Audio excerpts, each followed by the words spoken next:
नमस्कार दोस्तों, स्वागत है आप सभी को। आज की इस वीडियो में आपको बताने वाला हूं भारत के अगले पूरे शेड्यूल के बारे में। देखिए, एशिया कप 2025 खत्म हो चुका है और भारत ने इस टूर्नामेंट को जीतकर इतिहास रच दिया है। लेकिन अब सबके मन में यही सवाल है कि आगे क्या, कौन से मुकाबले आने वाले हैं, किन टीमों के खिलाफ होंगे और रोहित शर्मा और विराट कोहली हमें कहां कहां नजर आएंगे और कहां शायद ना भी दिखाई दे। तो भाई साहब, इस वीडियो में पूरा का पूरा शेड्यूल मैं आपके सामने खोलकर रख दूंगा। सबसे पहले बात कर लेते हैं कि एशिया कप 28 सितंबर को खत्म हुआ और उसके तुरंत बाद आता है अक्टूबर का महीना। अब अक्टूबर की 2 तारीख से ही भारत का अगला सफर शुरू हो जाएगा। 2 अक्टूबर से भारत और वेस्टइंडीज के बीच पहला टेस्ट मैच खेला जाएगा। यह मुकाबला होगा अहमदाबाद के नरेंद्र मोदी स्टेडियम में। सुबह 9:30 बजे से यह मैच शुरू होगा और 6 अक्टूबर तक चलेगा। उसके बाद दूसरा टेस्ट मैच होगा दिल्ली के अरुण जेटली स्टेडियम में, जो 10 अक्टूबर से 14 अक्टूबर तक खेला जाएगा। यानी कुल 2 टेस्ट मैच भारत और वेस्टइंडीज के बीच खेले जाएंगे। और ये खास इसलिए है क्योंकि लगभग 6-7 साल बाद दोनों टीमें फिर से टेस्ट क्रिकेट में आमने सामने होंगी। अब दोस्तों, 14 अक्टूबर को वेस्टइंडीज के खिलाफ सीरीज खत्म होगी और उसके सिर्फ 5 दिन बाद भारत का अगला चैलेंज होगा ऑस्ट्रेलिया। सबसे पहले भारत और ऑस्ट्रेलिया के बीच खेले जाएंगे 3 वनडे मैच। पहला वनडे 19 अक्टूबर को एडिलेड में सुबह 9 बजे से, दूसरा वनडे 23 अक्टूबर को सिडनी में और तीसरा वनडे 25 अक्टूबर को खेला जाएगा। ये तीनों मुकाबले सुबह से शुरू होंगे और दिन भर का रोमांच देंगे। और सबसे बड़ी बात यह है कि इन वनडे मैचों में आपको रोहित शर्मा और विराट कोहली दोनों खेलते हुए नजर आएंगे, क्योंकि उन्होंने अभी वनडे क्रिकेट से संन्यास नहीं लिया है। इसके बाद बारी आएगी भारत और ऑस्ट्रेलिया की T20 सीरीज की। 25 अक्टूबर को वनडे सीरीज खत्म होगी और 29 अक्टूबर से T20 सीरीज शुरू हो जाएगी। पहला T20 खेला जाएगा मानुका ओवल में, दूसरा 31 अक्टूबर को मेलबर्न क्रिकेट ग्राउंड में, तीसरा 2 नवंबर को बेलाराइव ओवल में, चौथा 6 नवंबर को गोल्ड कोस्ट में और पांचवा 8 नवंबर को गाबा में।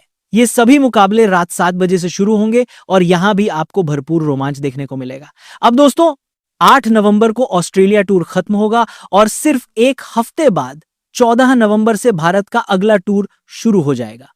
इस बार मुकाबला होगा साउथ अफ्रीका के खिलाफ। भारत और साउथ अफ्रीका के बीच खेली जाएगी एक बड़ी सीरीज, जिसमें होंगे 2 टेस्ट मैच, 5 T20 मैच और 3 वनडे मैच। यह सीरीज 14 नवंबर से लेकर 19 दिसंबर तक चलेगी, यानी लगभग 1 महीने से ज्यादा का पूरा दौरा। यहां भी खास ध्यान T20 मुकाबलों पर दिया जाएगा, क्योंकि ठीक उसके बाद आने वाला है T20 वर्ल्ड कप और टीम इंडिया चाहेगी कि खिलाड़ी छोटे फॉर्मेट में पूरी तरह तैयार रहें।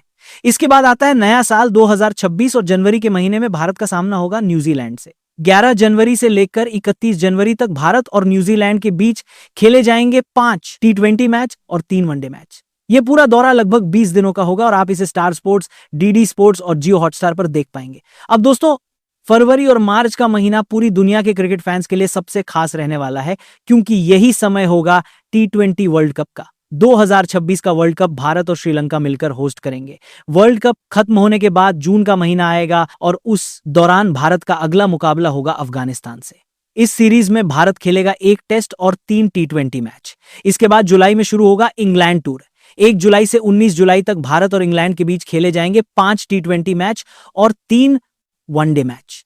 इस बार यह सीरीज सोनी स्पोर्ट्स और DD स्पोर्ट्स पे दिखाई जाएगी और जियो हॉटस्टार पर उपलब्ध नहीं होगी। अब दोस्तों, जुलाई और अगस्त का महीना खाली रहेगा और उसके बाद सितंबर में भारत खेलेगा श्रीलंका के खिलाफ। यहां पर होगी 2 टेस्ट मैचों की सीरीज। ये मुकाबले भी सोनी और DD स्पोर्ट्स पर दिखाए जाएंगे। तो दोस्तों, अगर पूरा शेड्यूल देखें तो सितंबर 2025 से लेकर सितंबर 2026 तक भारत खेलेगा। वेस्ट इंडीज के खिलाफ 2 टेस्ट, ऑस्ट्रेलिया के खिलाफ 3 वनडे और 5 T20, साउथ अफ्रीका के खिलाफ 2 टेस्ट, 3 वनडे और 5 T20, न्यूजीलैंड के खिलाफ 3 वनडे और 5 T20, अफगानिस्तान के खिलाफ 1 टेस्ट और 3 T20, इंग्लैंड के खिलाफ 3 वनडे और 5 T20 और श्रीलंका के खिलाफ 2 टेस्ट। और बीच में सबसे बड़ा टूर्नामेंट होगा T20 वर्ल्ड कप 2026। अब सवाल आता है कि रोहित शर्मा और विराट कोहली कहां खेलेंगे। तो देखो दोस्तों, वनडे मैचों में तो आपको दोनों नजर आएंगे, क्योंकि वनडे क्रिकेट से अभी उन्होंने संन्यास नहीं लिया है। लेकिन T20 में शायद हर सीरीज में दोनों ना खेलें, क्योंकि टीम मैनेजमेंट नए खिलाड़ियों को मौका देना चाहता है। फिर भी कुछ बड़े मुकाबलों में दोनों की मौजूदगी तय रहेगी। तो भाई साहब, यही था पूरा का पूरा शेड्यूल भारत का IPL 2026 तक। कौन कौन सी सीरीज होंगी, कब होंगी, कहां होंगी और किस चैनल पे दिखाई जाएंगी, सब कुछ मैंने आपको बता दिया।